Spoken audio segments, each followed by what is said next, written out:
మా అబ్బాయి ఏదో మ్యారేజ్లో మీ చెల్లిని చూసి ఇష్టపడ్డాడు. ఇంకేమీ ఆలోచించకుండా వాడి అభిప్రాయాన్ని గౌరవించి ఈ పెళ్లికి ఒప్పుకున్నాను.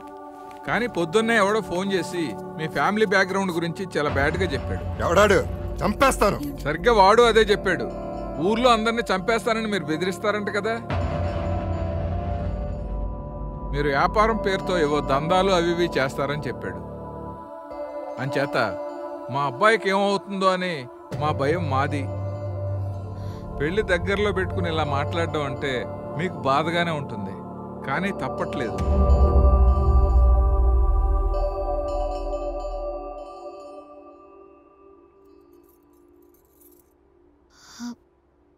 ఒక్క నిమిషం అంకుల్.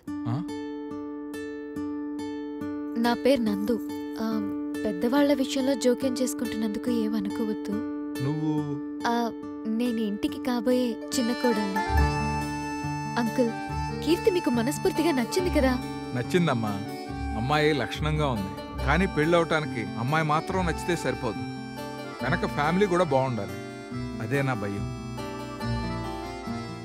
ఈ పెళ్ళైతే కీర్తి మీ ఇంటికి వస్తుంది, కానీ నాకు పెళ్ళైతే నేను ఈ ఇంటికి వస్తాను.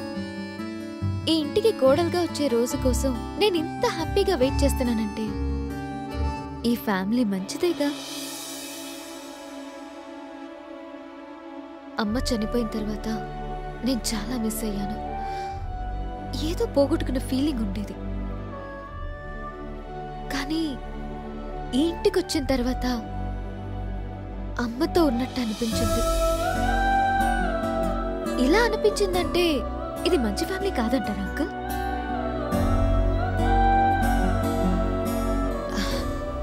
కీర్తికి మీ అబ్బాయి కావాలి, మీ అబ్బాయికి కీర్తి కావాలి.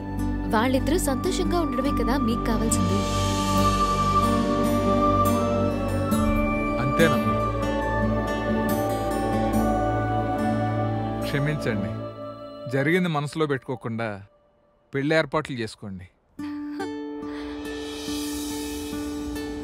వస్తానమ్మా. Thank you uncle.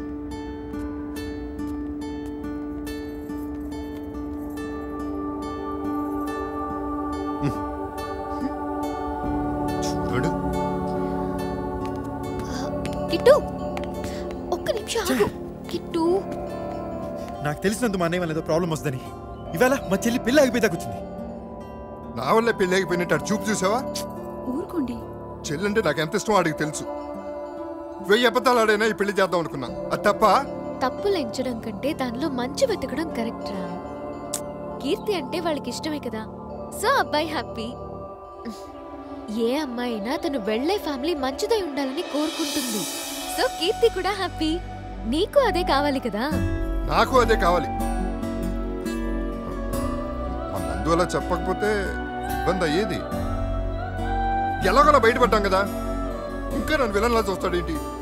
ఏమండి, రేపు పెళ్లి పెట్టుకుని ఇప్పుడు గొడవెందుకు? వదిలేయండి. కొంచెం నవ్వండి. కొంచెం నవ్వరా బాబు. థ్యాంక్స్ నందు. అబ్బో థ్యాంక్సే.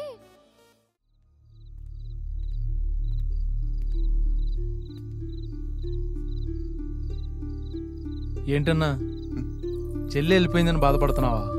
చెల్లి వెళ్ళిపోయిందిరా, తమ్ముడు కూడా వెళ్ళిపోతాడు కదరా. ఆడిని కూడా అయితే నువ్వు చెప్పినట్టు ఈడ్చుకొచ్చి కట్టుబడి సిరగొట్టేసేవాడిని.